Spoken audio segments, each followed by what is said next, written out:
In this video, I'll be sharing with you a continuation of our previous tutorial on how to sew a stylish underbust dress with double layered gathers. So to start, we're going to start from the front part. So here's my pattern for the front. What I'll do is to go ahead to place this and tape it together. So here's my sellotape. I'm just going to go ahead to use it to join the sides and the center together. So after taping up, I'm going to use this to cut my lining and the main fabric. So this is my pattern after cutting. I added ½ inch, but here I added about 1 inch so that it will overlap the other side. I also added ½ inch at the lower part. Now I cut out 2 pieces. I'm going to use this to cut out the lining. So this is my lining and I'm going to go ahead to turn it. I'm going to stitch with ½ inch here. I'll not stitch the armhole, then I'll stitch the side. I'll also repeat this at the side, stitch the neckline and stitch the side. Moving over to the lower part, I went ahead to add ½ inch on top and then ½ inch at the side. So we are going to be joining the middle because there's a joining there and you add a button. So I just went ahead to join mine without adding a button. Now you go ahead to stitch this with ½ inch on your pattern. So I'm just going to go ahead to pin it before going ahead to stitch. So after pinning, I'm going to go over to the machine to stitch, but I'll be doing all my joining at once. This is what you have after joining. Now for the lining, you're also going to go ahead to pin it the same way. After pinning it, you're going to place it this way and you stitch here with ½ inch, here with ½ inch and stitch here with ½ inch. Now we're going to move over to the back pattern and I'll explain also how to do this. So the back pattern has a dart. Now I don't want to go ahead to sew a dart for the back. What I'm doing is I'm blending out the dart. So this is because I don't want to sew a dart at the back pattern. So the excess I have at the lower part, I'll just chop it off. Now I'll use this pattern to cut out my fabric. I added ½ inch at the upper part. Towards the other side going to the zip, I didn't add ½ inch and I added ½ inch here. Now I also cut out my lining, and for this part you're going to join it separately. Now what you do is to go ahead to place your lining. I'll place the lining on my fabric and I'm going to go ahead to stitch with ½ inch at the lower part. Then I'm going to stitch here with ½ inch and then stitch on the edge. So after stitching this, I'll repeat this for the other side. After cutting, I'll go ahead to open it up. So for the upper part of my pattern, I went ahead to blend out the dart. This is the lining that I have cut out. I'll go ahead to stitch the neck area and stitch here and the other side for the back. Now, after I'm done stitching, I'll start going ahead to notch my pattern for the front part to relax very well. So after I'm done notching it, I'll turn it to the right side and I'll iron it out. After turning and ironing it, this is what I have. I'll also go ahead to repeat this at this side of my pattern also. To create the overlap, I'll place this 1 inch or ½ inch against each other and stitch. Now what I'll do is to fold and get the midpoint of this pattern, and I will notch it also. So from this notched part now, I'll go ahead to join it to this joining I have here. Now if you notice the upper part has an excess, this is because we are going to create a pleat just like we have on the dress. Now from the center of my pattern, I'll mark my nipple to nipple divided by 2. And I'll also repeat it at this lower part because I want what I have at the upper part to match the lower part. So after marking this my nipple to nipple divided by 2 starting from the center, now I'll use that as a guide. Now at this point I'll place it this way and I will pin. And after pinning, I'll also create another fold. Now if you look at the main dress, you notice that we have like a slight fold at the under bust or a slight pleating at both sides of the under bust of this dress. Now, after pinning, this is what I have, and I'll go ahead to repeat this at this other side where I have that my nipple to nipple point marked. I'll go ahead to also pin the other side of my dress. After pinning it, I'm going to go ahead to run a stitch half inch to hold it down. Now, this is my back pattern, and just like I turned the front, I also turned the back also. Now place the back pattern on the lower part, and you're going to pin with half inch. I'm also going to sew with half inch on this part, so I'll stitch with half inch and repeat the same thing at the other side of this pattern. After pinning, this is what I have. You stitch with half inch, and after stitching with half inch, place one against each other, and you're going to be marking your zipper allowance and stitch it down at the back. I'm marking 1 inch for the zipper allowance. So after marking this, from this part, that is from the waistline, come down by 7 to 10 inches to mark where your zipper will stop at the lower part of your waist. Now after marking this, I'll go ahead to stitch this down here and then add the zip at the upper part. Now I've gone ahead to add the zip, so I didn't really actually get the same color of zip for this dress, so I just had to make do with what I have at home. Now I'm going to flip the shoulder of this, and I'll be joining it with half inch at the shoulder of this dress. So after joining, we are going to add the sleeve. Now for the sleeve, I'm using about 7.5 inches. The actual length of the sleeve is 6 inches, and 1.5 is for turning and folding allowance. So I measured what I have around the armhole because I want to use a freehand method to cut that. Sorry. Now what I will do is to go ahead to create a curve first. Now you can go ahead to measure it. What I have at the armhole of my dress is roughly around 9 inches, and what I folded my pattern with is 10 inches, right? So now I'm going to go ahead to draw out a rough curve that is about 10 inches, because what I folded my fabric with is 10 inches. That is my round sleeve measurement plus extra 2 inches. And also what I measured at the armhole is about 10 inches. So I'm just going to draw like a curve that will give me 10 inches, and I will be using it to cut out the armhole. So after marking this, I was not okay with what I had.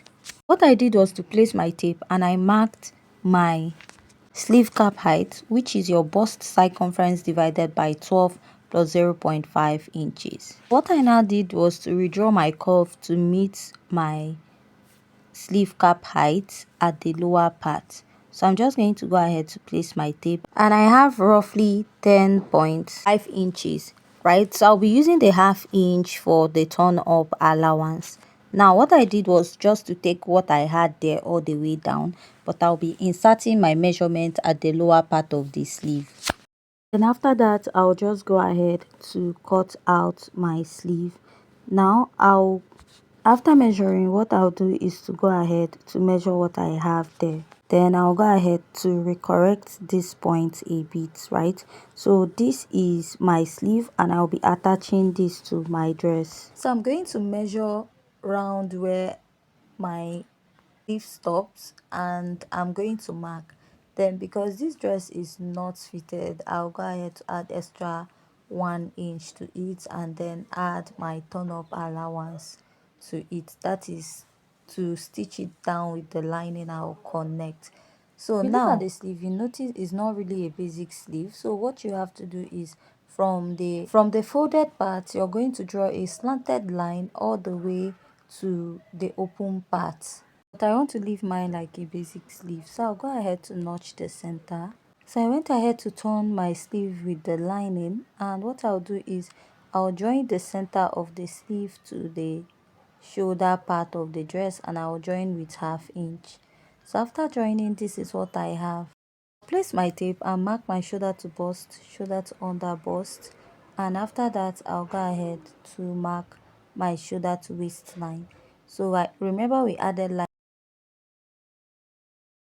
1 inch to our under bust measurement, so that is why the waist measurement is not exactly on the waistline. So now I'm going to mark my bust circumference divided by 2 here at the front part. What I have is 19.5. My bust circumference is 33. 33 divided by 2 give me 16.5. So if I take out 16.5 from 19.5, I have 2.5 inches left. So I share that 2.5 at both sides of my pattern to mark. I will measure here, and what I have at the under bust is 17.5 inches. So my under bust is 28. 28 divided by 2, I have 14. So I'll take out 14, that my 14 inches from the 17 inches I have here, which will give me 3.5. So that 3.5, I'll share it into two, mark one here, and then place my tape and now mark the 14 inches. So at the waistline, I will measure. What I have here is 17 inches. My waistline is 28. Divided by 2, it will give me 14. So that 14, I'll take it out from the 17 we have here. And what we have left is 3 inches, which I divided on both sides and shared. At the armhole, I'll measure my round armhole circumference divided by 2, which is 16 divided by 2 will give me 8. And I'll mark at this point and slant it all the way to the end, just leaving about ½ inch at the end of the sleeve. I'll also repeat this at the other side. So now let's go ahead to cut out the gathered area of this dress. So for my own dress, I don't want to like use too much by the side, because I don't want it to be too full that by the side of the dress. So when you're making this dress, if you want it to be full, you can use like 3 to 4 yards on one side. For mine, I'm going to be using 2 yards on each side of my own. I don't want it to be that full. Now remember, this gathered area has two layers, the shorter layer and the longer layer. So for my shorter layer, what I'm using is 12 inches. That is the length of the shorter flay or gathers that I'm using. Now for the other one, I'm going to use the full length of what we cut out by this side. Now I want to cut out the two sides together. I folded this into two first, and I want to cut it at once. So I'll now fold it again this way. I want to cut my pattern at once, and I want to cut out the two sides together, right? So what I will now do is to go ahead to slash this my pattern into different pieces. Then after slashing it into different pieces, we'll start placing it. So I'm just going to cut it out at once, that is the both sides. Now to place your pattern, you have to place it according to the number, right? And the side going towards the hip will be cut on fold. Here's number 1, the side going to the center, number 2, and number 3. So what I will do now is I'm going to go ahead to flip it. So this one I'm placing now on the closed side is the one going towards the hip area, because I don't want to have any joining towards my hip. I'll start with number 4, and I'll measure about 5 inches. If you notice, I turned it the other way around to pin. So after that, I'll measure another 5 inches and I'll turn it the other way around and pin. This is so that the curve lines will match. So for this side, which is going to the center, I also turned it to the wrong side and I pinned. This is because I'm cutting out my pattern at once. That is both the sides going to the front at the back, and I don't want to have a joining, and I'm cutting it on fold. So what I'll now do is to go ahead to trace out this all the way to the upper part.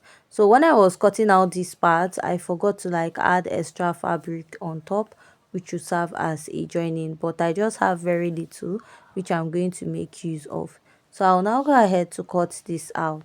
So after cutting this out, what I'll do is to cut out another piece of fabric, which the length is about 12 inches. That will be for the shorter flay of this dress. So I'll just go ahead and cut this out, and after cutting it, I'll be joining both the shorter flay and the longer flay together. So I'll also notch the center, then I'll go ahead to unpin it. So after that, this is what I have. So now, just like I said, place another fabric and I will cut out. The only difference is that that fabric will be shorter than this first one. It will be around 12 inches, while this one will be longer than it.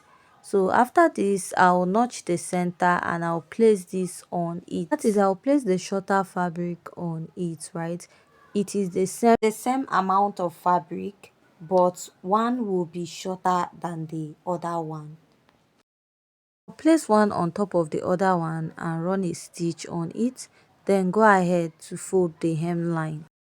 Then I'll go ahead to fold the lower part of both of the flail, that is the longer gathers and the shorter gathers. So after joining it, this is what I have, and I also joined it by the side to become one piece. So from the notch center, I'm going to place it at the middle side of my gown that has the joining at the side, right? So for me, I will pin my dress. I'll fold my dress. So I'm going to take this, right, and I'll place it at the lower part this way, and I'll pin it down. Now I'll also go ahead to pin the sides. Now on this cuff, you want to make sure that it is close towards that part and then pin. Now I'm going to go ahead to get the notched part, that is the middle of the gathered part of this dress. That is the part that I will pleat to create that gathers. You can run a gather stitch on it or you can pleat. So I prefer pleating mine, and I'll go ahead to use my pin. So what I'll do now is I'm going to pleat this to get a gathers at this side. I'll pleat it until I get to that curve at the top, right? And from that curve, I'll now go ahead to sew it straight down to the lower part. Now I'll also repeat this at the other side. Pin the lower part together, then pin the curved part of the gathers to the curved part of the dress, then go ahead to stitch on it, joining it with half inch. So after joining it with half inch, when I get to that curved area, I'll now go ahead to pleat it and I will stitch this down. So I'll go over to the machine to do that, right? Now after I was done, this is what I have on one side of the dress. I'll also repeat this at the other side. Now if you notice on this dress, there's a form of ruffle. Now if you want to create that, what you have to do is pick up the gathers part and fold it a little to create like a twist, and you're going to run a stitch on it on top of the main fabric. So if you don't want to do that, you can run a gather stitch and then go ahead to top stitch it on the dress to give you that little ruffle on that part. So after I was done sewing, this is the final look of the dress. Join us in our next video. Thanks.